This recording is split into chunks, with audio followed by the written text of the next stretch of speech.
Hello दोस्तों, कैसे हैं आप लोग। आई होप काफ़ी अच्छे होंगे और पढ़ाई कर रहे होंगे। काफ़ी दिन बाद आपसे जुड़ा हूं मैं। अगर हम बात करें अपने लास्ट टर्म के, जहां हम लोग पढ़ रहे थे, जो चीज़ें हम लोग पढ़ रहे थे, हम लोग हिस्ट्री का सीरीज कर रहे थे और उसमें मैंने near about 6 to 7 videos upload किया था और फिर उसके बाद डिसकंटिन्यू हो गया था। लेकिन फिर से एक पॉजिटिव कुछ रीज़न के कारण डिसकंटिन्यू हो गया था और फिर से हम लोग एक पॉजिटिव एनर्जी के साथ कंटिन्यू करेंगे और चीज़ों को आगे बढ़ाएंगे। दोस्तों, मैंने आप लोगों से कहा था कि मैं आप लोगों को हिस्ट्री, ज्योग्राफी, पॉलिटी, ये सारी चीज़ें पढ़ाने वाला हूँ, बट थोड़ा सा हम लोग लेट चल रहे हैं, बट वी विल ट्राई कि हम लोग उस चीज़ को भी कवर कर लें, मैक्सिमम वीडियोज़ आपको अपलोड करके। अगर बात करें आज जो मैं आपके सामने इंट्रोड्यूस करने वाला हूँ, वो है एक नया टर्म, एक नया टॉपिक कह सकते हो या अपने आप में एक नया सब्जेक्ट कह सकते हो, क्योंकि ये सारे एग्जामिनेशन के लिए इम्पॉर्टेंट है।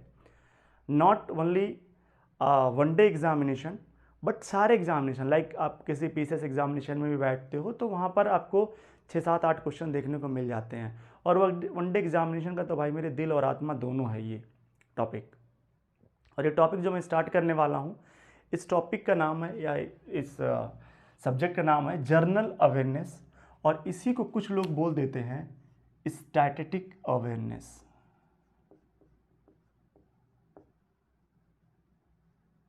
तो आप चाहे स्टैटिक अवेयरनेस बोल लो या आप जनरल अवेयरनेस बोल लो, दोनों के दोनों नेम सेम है। और आज मैं आपके सामने ये जो लिख करके रखा है मैंने ये आपका टाइम बचाने के लिए मैंने लिख कर रखा हुआ है। और अगर हम बात करें कि जनरल अवेयरनेस की बात करें तो बहुत सारे लोग पढ़ाई तो करते हैं, ये समझ में आता है कि यार जनरल अवेयरनेस मुझे पढ़ना है, लेकिन टॉपिक ही नहीं क्लियर रहता कि जनरल अवेयरनेस में पढ़ना क्या है। जनरल अवेयरनेस भाई मेरे बहुत वास्ट सिलेबस है, इसका कोई लिमिट नहीं है, लेकिन फिर भी जो मेन टॉपिक्स हैं जहाँ से क्वेश्चन अराइज होते हैं वो सारे टॉपिक मैंने यहाँ पर कवर किए हैं। और इन टॉपिक्स के भी सब टॉपिक हैं जो आपको जब मैं एक एक टॉपिक करके पढ़ा करके वीडियो आपको दूंगा तो उनमें भी सब टॉपिक कवर होंगे, जिससे कि आप अपना कंटेंट अच्छे तरीके से बना पाओ और रिवाइज कर पाओ और एग्जामिनेशन में अच्छा अटेम्प्ट कर पाओ। अगर हम बात करें रिसेंट एग्जामिनेशन जो आपके सामने होने वाला है, बहुत सारे बच्चों का होने वाला है, जिसमें जनरल अवेयरनेस का बहुत बड़ा रोल है, और वो है पेट एग्जामिनेशन। पेट एग्जामिनेशन में आपके 10 मार्क्स का अकेले जनरल अवेयरनेस आने वाला भाई मेरे, 10 मार्क्स का। मैंने बताया भी था आपसे कि 10 नंबर का अकेले जनरल अवेयरनेस आएगा। और अगर ये टॉपिक आपका अच्छे तरीके से क्लियर है तो होपफुली आप बहुत अच्छा स्कोर करोगे, और थोड़ा सा और मेहनत कर दिए भाई मेरे तो 10 out of 10 भी आप कर सकते हो। तो मैक्सिमम चीज़ों को आप कवर करने की कोशिश करिए। एक एक करके ईच एंड एवरी टॉपिक के मैं वीडियोस प्रोवाइड करने वाला हूं, और एक एक करके सारे टॉपिक के आपको वीडियो मिलने लगेंगे। एक चीज़ और बता दूं आपको, मैं मैक्सिमम टॉपिक जहां पर भी ऐसा लगेगा मुझे कि यहाँ पर मैप के थ्रू मैं करूँगा तो ज़्यादा आपके लिए ईजिएस्ट हो सकता है, ज़्यादा आपको बेनिफिट मिल सकता है, तो मैं मैप के थ्रू भी बहुत सारे टॉपिक कवर करने वाला हूँ जहाँ ज़रूरत पड़ेगी, जो मैप के थ्रू करवाया जा सकता है। और जहाँ ट्रिक की भी ज़रूरत पड़ेगी मैं ट्रिक भी बताऊँगा। ये सारी चीज़ें करते हुए हम लोग आगे बढ़ेंगे और अपने चीज़ों को कवर करेंगे। आज हम लोग बात करते हैं जनरल अवेयरनेस की। और भाई ये सीजीएल जो अभी जल्दी नोटिफिकेशन आने वाला है सीजीएल के एग्जामिनेशन का, सीजीएल में जनरल अवेयरनेस का बहुत बड़ा रोल होता है। जनरल अवेयरनेस से बहुत सारे क्वेश्चन सीजीएल में पूछे जाते हैं। आजकल ये तो टीसीएस वालों के कहते हैं ना कि टीसीएस वालों का फेवरेट टॉपिक बन चुका है जनरल अवेयरनेस। सारे एग्जामिनेशन तो टीसीएस मैक्सिमम कंडक्ट करा रही है, बहुत फेवरेट टॉपिक बन चुका है भाई, और टीसीएस वाले भर देते हैं जनरल अवेयरनेस। सो प्लीज़ थोड़ा फोकस्ड होकर इस पर काम कर लीजिए। जब एक बार माइंड में मेन टॉपिक क्लियर रहेंगे तो साइड में जो चीज़ें रहती हैं ना उनको भी आप कवर कर करके आगे बढ़ जाओगे। चलिए हम मूव करते हैं, ज़्यादा समय नहीं लेते हैं आपको।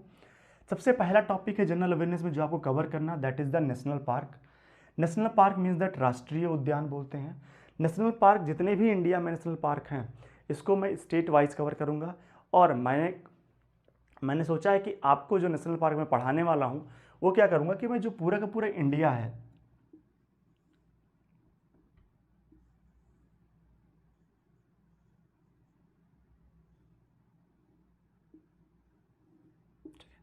उस इंडिया को मैं, ठीक है, 4 पार्ट में डिवाइड कर दूंगा। नॉर्थ पार्ट अलग पढ़ा दूंगा नेशनल पार्क का, फिर साउथ इंडिया के जितने भी स्टेट हैं उनमें कौन कौन से नेशनल पार्क है उसको अलग से पढ़ा दूंगा, फिर वेस्ट वाले एरियाज़ में और ईस्ट वाले एरियाज़ में। तो इस तरह से हम लोग नेशनल पार्क भी कवर कर लेंगे अच्छे तरीके से। तो नेशनल पार्क आपको रटने की ज़रूरत नहीं पड़ेगी, आपको बिल्कुल माइंड में बैठ जाएगा कौन सा नेशनल पार्क कहाँ पर है, जो कुछ ट्रिक होगा। और एक चीज़ और है, नेशनल पार्क से जो पूछता है वो ये पूछता है कि कौन सा नेशनल पार्क किस जानवर के लिए फेमस है। तो कुछ ऐसे नेशनल पार्क्स हैं, जैसे अगर मैं बोलूँ कि काजीरंगा नेशनल पार्क असम का, जो 1 हॉर्न राइनोसोरस यानी कि एक सींग वाला गैंडे के लिए फेमस है। तो इस तरह से बहुत सारे नेशनल पार्क हैं जो किसी न किसी पर्टिकुलर जानवर के लिए, एनिमल्स के लिए फेमस है, तो उसको भी हम लोग कवर करते हुए चलेंगे। और कुछ इंपॉर्टेंट फैक्ट्स नेशनल पार्क के बारे में भी हम लोग कवर करने वाले हैं। ये पहला टर्म हो गया। नेशनल पार्क से जुड़ा हुआ हमारा वाइल्ड लाइफ सेंचुरी है, वन्य जीव अभ्यारण्य है, उसको भी हम लोग कवर करने वाले हैं। टाइगर रिजर्व हम लोग कवर करने वाले हैं। जब से प्रोजेक्ट टाइगर 1973 से स्टार्ट हुआ है तब से बहुत सारे नेशनल पार्क के एरिया को टाइगर रिजर्व घोषित करने लगे हैं। और टाइगर रिजर्व घोषित करने का मात्र एक पर्पज है कि हमारे देश में जो टाइगर्स का आबादी था, जो पॉपुलेशन था, वो डिक्रीज कर रहा था, उसको कहीं ना कहीं बढ़ाने के लिए, इंक्रीज करने के लिए बहुत हेल्पफुल होगा जब उनके लिए एक प्रोटेक्टेड एरिया बना दिया जाएगा। ठीक है, तो टाइगर रिजर्व भी हम लोग पढ़ने वाले हैं, मैप के थ्रू भी पढ़ेंगे और ट्रिक के थ्रू भी पढ़ेंगे जितना भी हो सकेगा। एक चीज़ और बता दूं, टाइगर रिजर्व बहुत सारे याद ही नहीं करने होते यार। बच्चा परेशान रहता है कि मुझे इतना सारा टाइगर रिजर्व याद करना है। ना ना भाई, बहुत सारे नेशनल पार्क के नाम से ही टाइगर रिजर्व है, तो वो चीज़ मैं यहीं कनेक्ट करा दूंगा। आपको टाइगर रिजर्व बहुत याद ही नहीं करना पड़ेगा, बस कुछ ही टाइगर रिजर्व का नाम याद करना पड़ेगा। मैं बताऊंगा कौन कौन से टाइगर रिजर्व का नाम याद करना पड़ेगा, जिससे आप अच्छे तरीके से इसको कर पाओ कम टाइम में और माइंड में बैठा भी पाओ। रटने की ज़्यादा ज़रूरत नहीं है, समझने की और कनेक्ट करने की ज़रूरत है। अगला, रामसर साइट। हमारे इंडिया में, नॉट ओनली इवन इंडिया, पूरे वर्ल्ड वाइड की बात मैं कर रहा हूँ, पूरे वर्ल्ड वाइड में एक कन्वेंशन हुआ। कन्वेंशन मतलब एक समझौता हुआ लोगों के बीच में, एक आपसी सहमति बनी। किस चीज़ को लेकर के? आर्द्र भूमि, जो वेटलैंड एरियाज़ हैं, इनको प्रोटेक्ट करने के लिए, इनको कंजर्व करने के लिए 2 फरवरी 1971 को एक कन्वेंशन होता है। उस कन्वेंशन का नाम था रामसर कन्वेंशन, रामसर समझौता। और उसके तहत पूरे विश्व भर में बहुत सारे रामसर साइट्स को क्या कहते हैं, घोषित करना शुरू कर दिया। रामसर साइट्स पूरे वर्ल्ड के नहीं पढ़ने हैं आपको, केवल इंडिया का पढ़ना है। और इंडिया के साथ साथ मैं कुछ यूपी एग्जामिनेशन की तैयारी भी आप लोग कर रहे हैं, तो यूपी के रामसर साइट्स में अलग से पढ़ा दूंगा, साथ में ही मैं बता दूंगा, समझ जाओगे और कनेक्ट कर लोगे आप चीज़ों को। फोक सॉन्ग, भाई हर भारत के सभी राज्यों में कहीं ना कहीं, हमारे यहाँ तो कहते हैं ना कि हमारे यहाँ 1 किलोमीटर 10 किलोमीटर आगे बढ़ जाओ तो एक भाषा नया आ जाता है, एक नया लैंग्वेज हो जाता है। कॉन्स्टिट्यूशनल लैंग्वेज नहीं, लेकिन कहीं ना कहीं हमारी भाषा चेंज हो जाती है।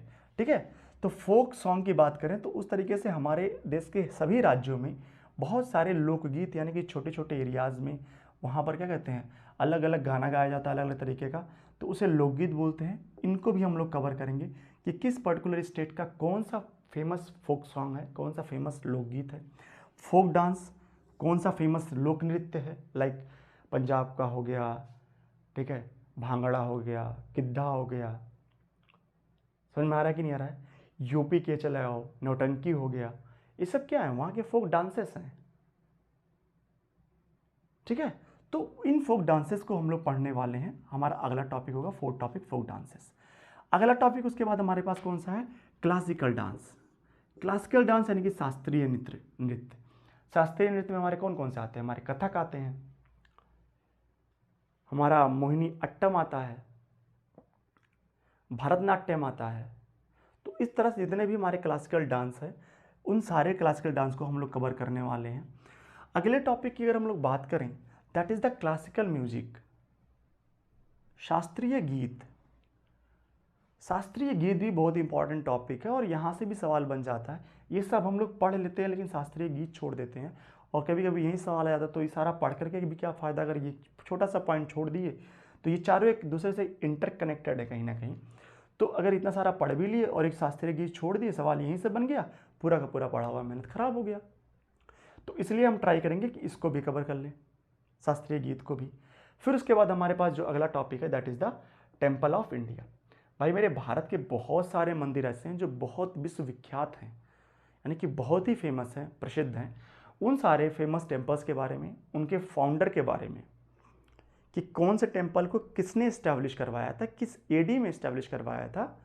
सारे का तो नहीं एडी याद करने की ज़रूरत है, लेकिन कुछ फेमस टेम्पल है जिनके याद करने की ज़रूरत है, और किस वंश के शासक ने इस्टेब्लिश करवाया था, और किस तरह का टेम्पल है, मीन्स दैट किस आर्किटेक्चर में बना हुआ है। क्लियर?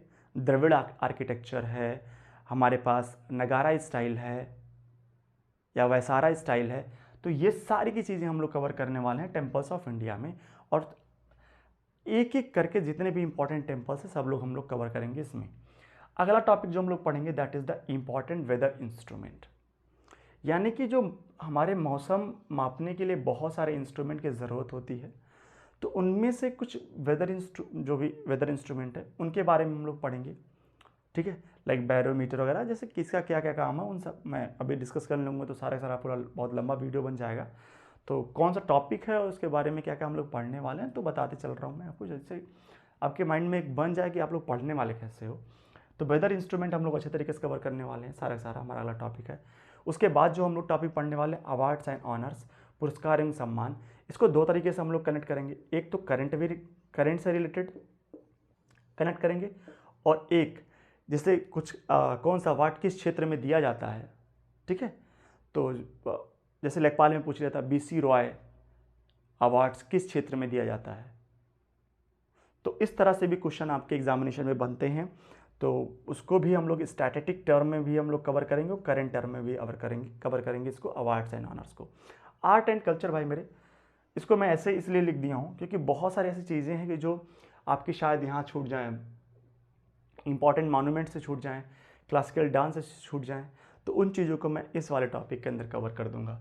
आगे बात करें हम लोग, तो अगला टॉपिक है फैक्ट्स अबाउट कॉन्टिनेंट्स, यानी कि जितने महाद्वीप हैं, हमारे पास 7 महाद्वीप हैं, उन 7 महाद्वीप में जितने भी फैक्ट्स हैं, क्या किस चीज़ से रिलेटेड, हाईएस्ट पीक से रिलेटेड, यानी सबसे ऊंची चोटी से रिलेटेड, उनके यहाँ के रिवर से रिलेटेड।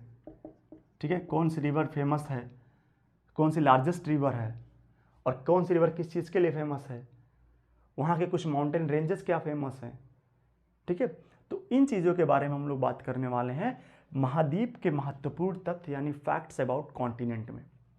अगला है हमारा इंपॉर्टेंट धरोहर, यानी महत्वपूर्ण मॉन्यूमेंट्स, इंपॉर्टेंट मॉन्यूमेंट्स यानी कि महत्वपूर्ण धरोहर। महत्वपूर्ण धरोहर में हम लोग कवर करने वाले हैं, लाइक जैसे मैंने बोला कि ताजमहल, कुतुब मीनार, ठीक है, लाल किला, जामा मस्जिद, मोती मस्जिद। अब देखो कितना अच्छा खासा डिफरेंस आ जाता है, एक मोती मस्जिद आपके आगरा के किले में और एक मोती मस्जिद लाल किले में, यानी कि जो दिल्ली में है, और दोनों मोती मस्जिद अलग अलग लोगों ने बनवाया है, और यहां से सवाल बन जाता है। ठीक है भाई मेरे, तो थोड़ा सा सीरियस होकर के हम इसको इंपॉर्टेंट मॉन्यूमेंट्स, यानी कि कौन सा मॉन्यूमेंट है, किसने इस्टेब्लिश करवाया था, किस चीज़ के लिए फेमस है, इसके बारे में चर्चा करने वाले हैं इस टॉपिक के अंदर। Sports events and awards, again 3 चीज़ों से रिलेट, 2 चीज़ों से रिलेट करके, एक तो करंट से रिलेट करके इसको हम लोग पढ़ेंगे, और एक हम लोग स्टैटिस्टिक पोर्शन पढ़ेंगे।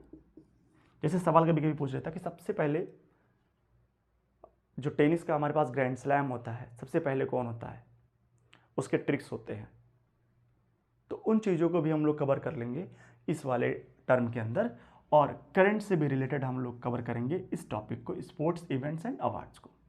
Transport system in India, India में जो ट्रांसपोर्टेशन सिस्टम है, जो यातायात के साधन है, कौन कौन से हैं भाई मेरे।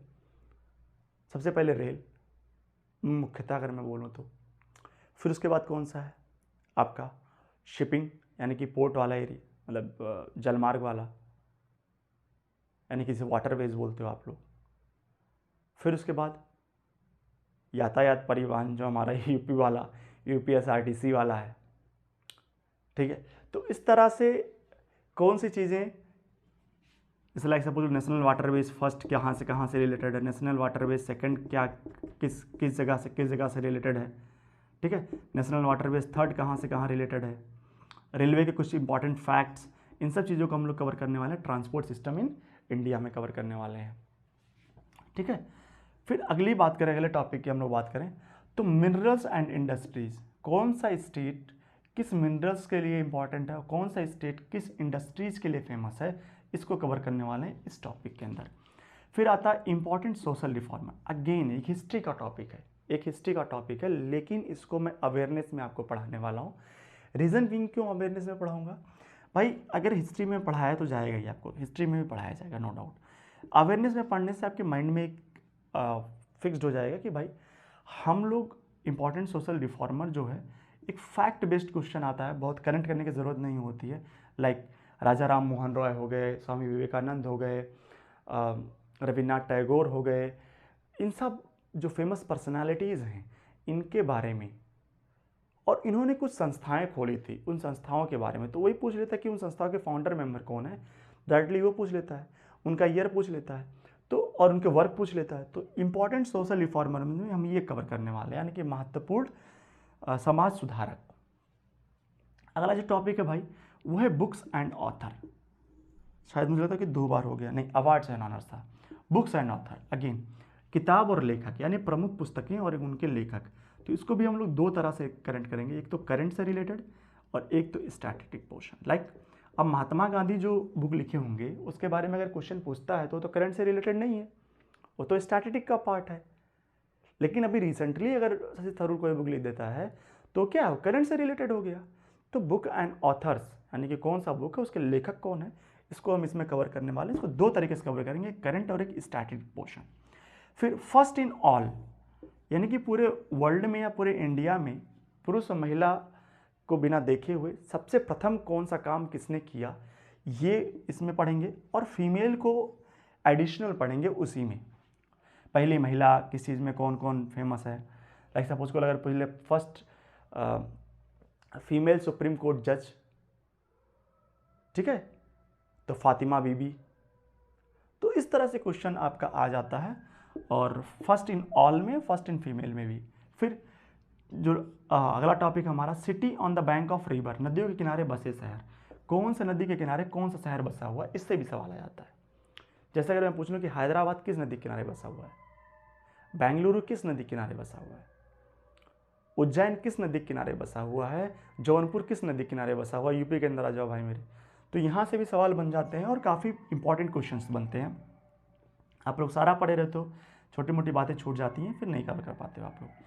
इंपॉर्टेंट डिस्कवरीज एंड इन्वेंशन, अब डिस्कवरीज और इन्वेंशन कहाँ पर होंगे, मैक्सिमम आपके साइंस वाली चीज़ों को से रिलेटेड होंगे या कुछ ऐसे अवेयरनेस वाली चीज़ें होंगी, ठीक है।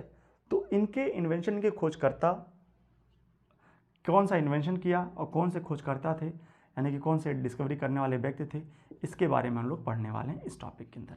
अगला है important newspaper and their founder. भाई मेरे हिस्टोरिकल टाइम पीरियड पर अगर आप जाओ तो जब हम बात कर रहे हैं कि जब हम लोग आज़ाद नहीं हुए थे, यानी कि अंग्रेज़ों के टाइम पीरियड पे, तो बहुत सारे न्यूज़पेपर चले थे और उन न्यूज़पेपर के फाउंडर मेंबर का नाम पूछ लेता है, और हम लोग शायद बता नहीं पाते हैं क्योंकि हम पढ़े नहीं रहते सही तरीके से उसको। तो इस चीज़ को भी हम लोग कवर करना, जैसे सपोज कर लो एक क्वेश्चन आया हुआ था, मिरातुल अकबर राजा राम मोहन राय की बुक है, सॉरी राजा राम मोहन राय का न्यूज़पेपर था, इन्होंने स्टार्ट किया था, किस लैंग्वेज में था, मिरातुल अकबर, तो पर्शियन लैंग्वेज में था। तो इस तरह से क्वेश्चन बन जाते हैं और वहाँ से भी सवाल बनते हैं आपके। तो जितने भी मेन टॉपिक हैं, यानी कि नियर अबाउट 20 टॉपिक के आसपास हैं जिनको हम लोग कवर करने वाले हैं अपने अवेयरनेस वाले सेक्शन में। फिर इनके अंदर भी कुछ सब टॉपिक होंगे, उनके भी आप लोग को, जैसे मैं बोलूँ कि कौन सा रिवोल्यूशन, इंपॉर्टेंट रिवोल्यूशन की बात कर दें, ग्रीन रिवोल्यूशन किससे रिलेटेड है, क्या कहते हैं ब्राउन रिवोल्यूशन किससे रिलेटेड है, फ्रेंच रिवोल्यूशन मत पूछ लेना, ठीक है, green revolution, brown revolution, grey revolution, ठीक है। तो इन चीज़ों से भी सवाल बन जाते हैं। फिर पिंक सिटी किसको बोलते हैं, इलेक्ट्रॉनिक सिटी किसको बोलते हैं, आईटी सिटी किसको बोलते हैं, इस तरह से भी क्वेश्चन बन जाते हैं। तो इनको भी मैं एक एक टॉपिक करके ऐसे बना करके सब टॉपिक में आपको वीडियो देता रहूँगा, और जिससे कि आप उसको पढ़िए और नोट्स बनाइए और रिवीजन करिए और अच्छे तरीके से क्वेश्चन अटेम्प्ट कर सकें आप लोग, ठीक है। तो भाई मेरे आई होप सो कि आपको समझ में आया है एक पूरा का पूरा कैसे हम लोग अवेयरनेस कवर करने वाले हैं। मैंने पूरा ट्राई किया, कोशिश किया समझाने के लिए आपको। तो इस तरह से सारे टॉपिक नोट कर लीजिए और एक एक करके आपको वीडियो मिलता चला जाएगा जैसा जिस टॉपिक का इम्पोर्टेंस है। ठीक है, धन्यवाद, जय हिंद।